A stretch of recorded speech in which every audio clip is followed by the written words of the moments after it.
ତେଣୁ ସିଏ ହେଲେ ଗୁରୁ। ଚାଲିଚଳନ ଆଚରଣ କଥା କହିବା।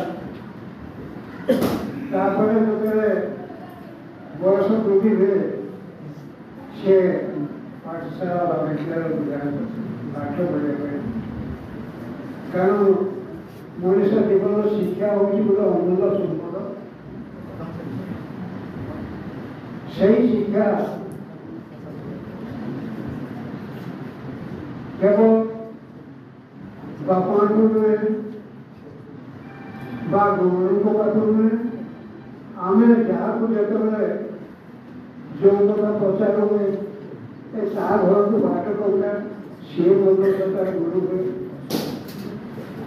ଆମ ପ୍ରତ୍ୟେକ କଥା ଆମେ ସମାଜରୁ ଶିଖୁ ଯାହାକୁ ସିଏ ମଧ୍ୟ ଆମର ଗୁରୁ ହୁଏ।